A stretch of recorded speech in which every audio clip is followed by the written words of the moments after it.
Welcome, dear friends, to a heartwarming story of unexpected reunions, second chances, and the discovery that family can be found in the most surprising places. Enjoy the story.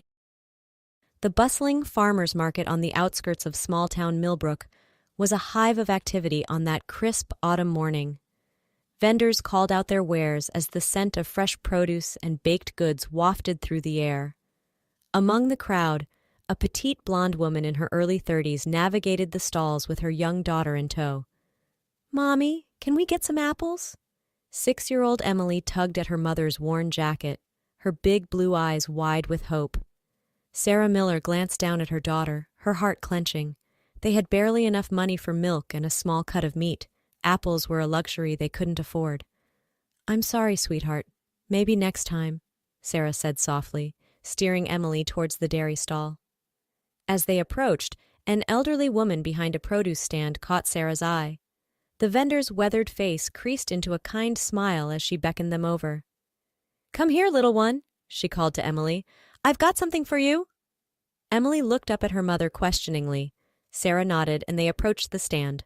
The old woman reached into a crate and produced 2 large, gleaming red apples. "Here you go, darling. A treat for you." Emily's eyes lit up as she clutched the apples to her chest. "Thank you so much," she exclaimed. "Yes, thank you. That's very kind," Sarah added, touched by the woman's generosity. As they walked away, Emily's face shone with joy. "Mommy, why are the ladies at the market so nice?" Sarah smiled down at her daughter. "Well, honey, some people just have big hearts. They like to spread kindness where they can." Emily's brow furrowed in thought. "Do you think they have granddaughters?" "I'm sure some of them do," Sarah replied. "But not all of them?" Emily pressed. Sarah shook her head. "No, probably not all of them." As they made their way home, Emily's mind whirled with thoughts of grandmothers and granddaughters. She couldn't shake the feeling that something wasn't quite fair about the distribution of grandparents in the world.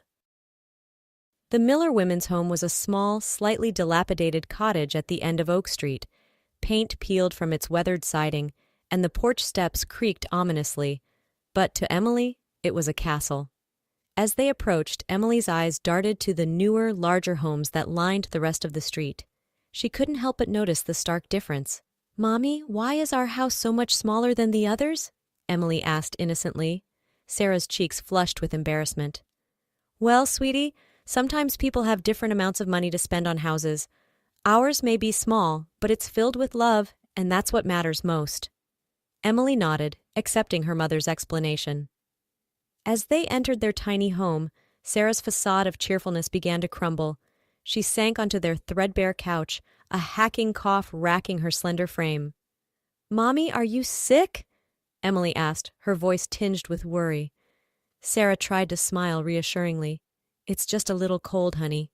Nothing to worry about." But as the day wore on, Sarah's condition worsened.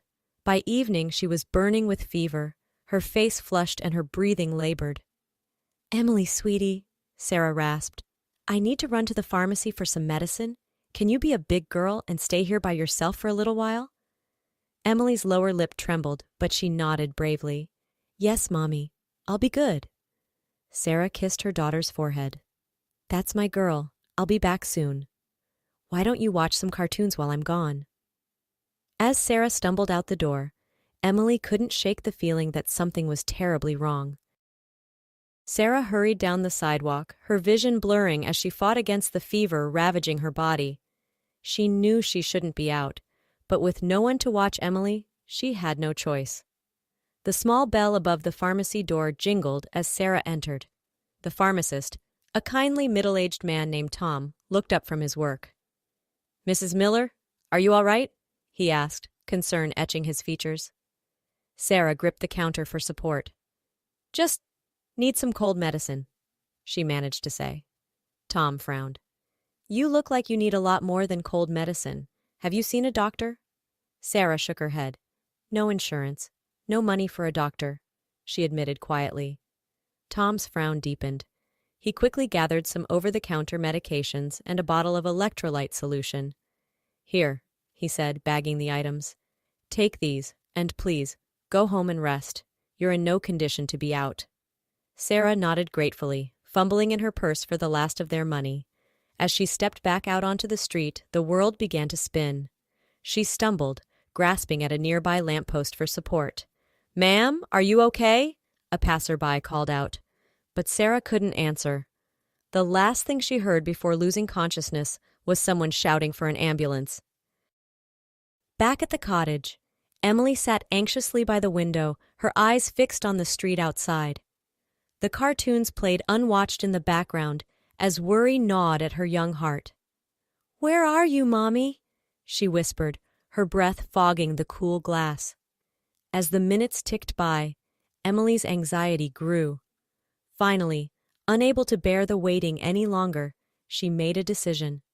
Slipping on her jacket and shoes, she carefully locked the door and hid the key under the porch, just as her mother always did. The autumn air nipped at her cheeks as Emily made her way towards the pharmacy. Her heart pounded with each step, a mixture of fear and determination driving her forward. As she rounded the corner, Emily's eyes widened at the sight of flashing lights and a small crowd gathered outside the pharmacy.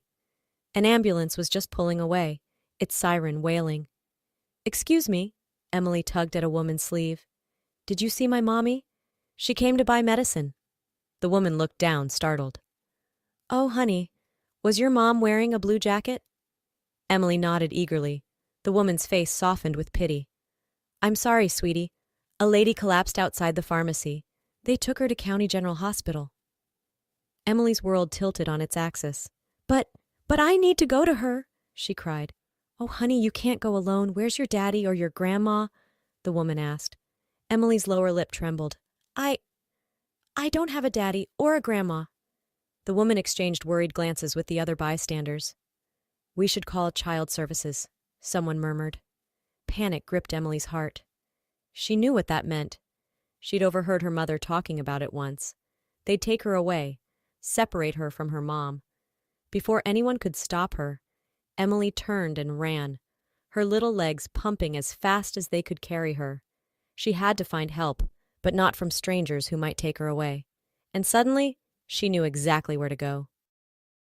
The farmer's market was winding down for the day when Emily arrived, out of breath and red-faced.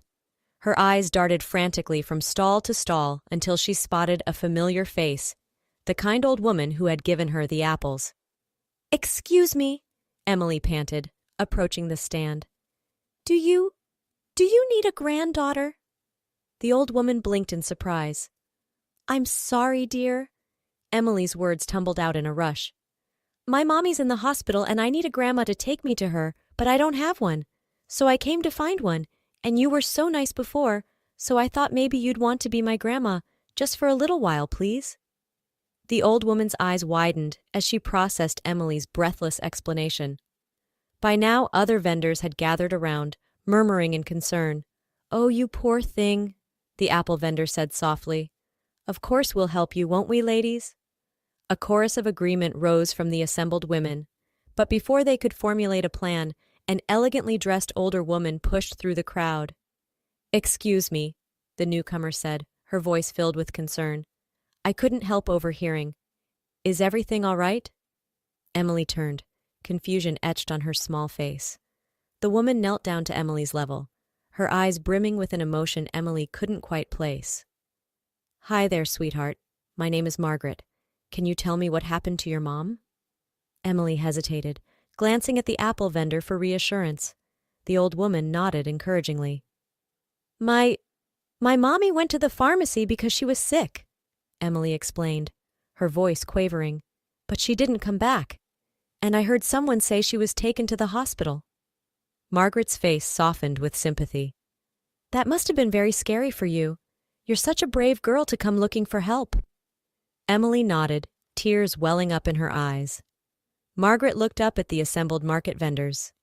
"I'd be happy to take her to the hospital to find her mother. I'm a retired nurse, so I know my way around County General pretty well." The apple vendor placed a comforting hand on Emily's shoulder. "What do you think, dear? Would you like Mrs. Margaret to take you to your mom?" Emily hesitated, torn between her desperate need to see her mother and her wariness of this stranger. But there was something in Margaret's kind eyes that made Emily feel safe. Okay, Emily said softly. But can some of you come too? Just in case? The market ladies exchanged glances, then nodded in unison. Of course, honey, the apple vendor said. We'll all go together. Margaret smiled warmly. That sounds like a wonderful idea. Emily, why don't you and I lead the way, and your new market family can follow us? Emily nodded, relief washing over her.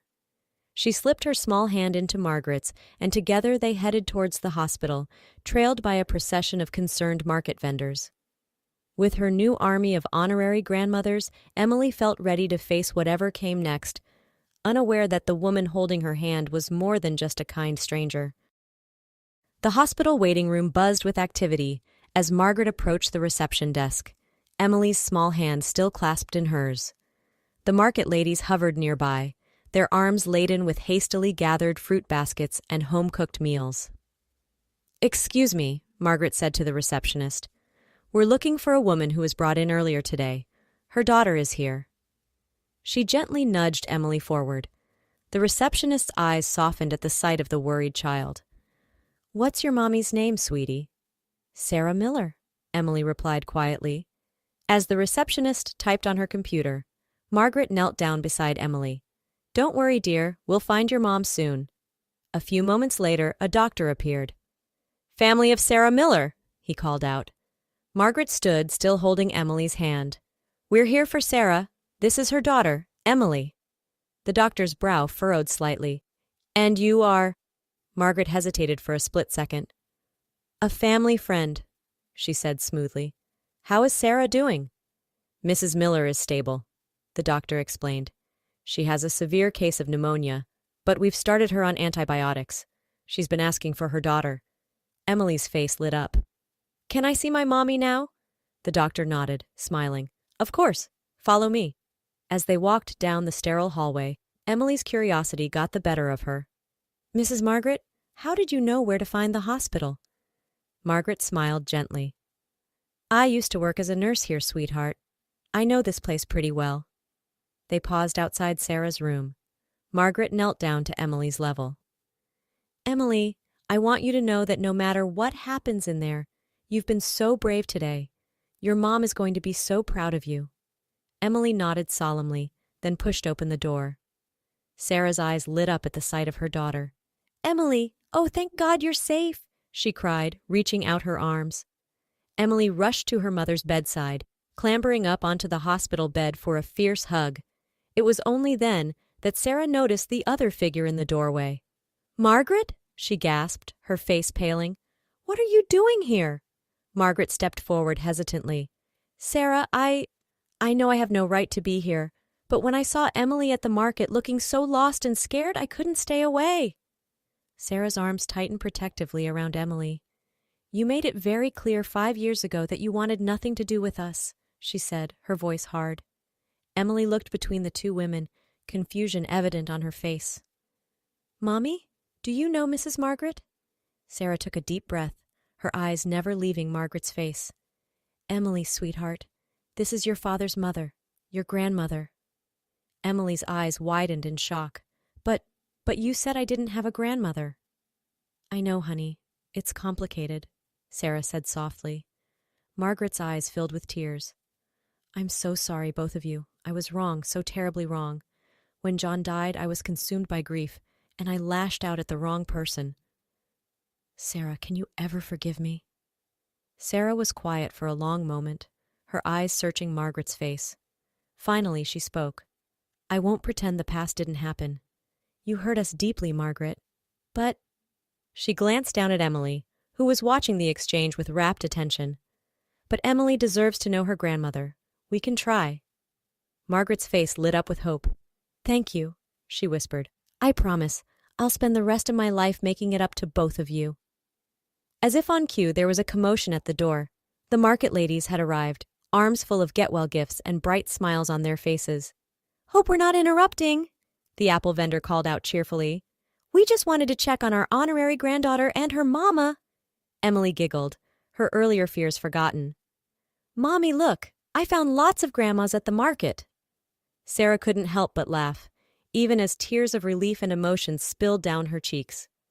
She looked around the room, at her daughter's beaming face, at Margaret's hopeful eyes, at the kind faces of the market women who had taken a scared little girl under their wing. For the first time in years, Sarah felt a warmth in her chest that had nothing to do with her fever. It felt like hope. It felt like family. "Well," she said with a watery smile, "I guess we have a lot of catching up to do." And as the room filled with laughter and the chatter of newfound family, Sarah knew that whatever challenges lay ahead, they would face them together. The tiny house on Oak Street might be small, but their family had just grown bigger than she ever could have imagined.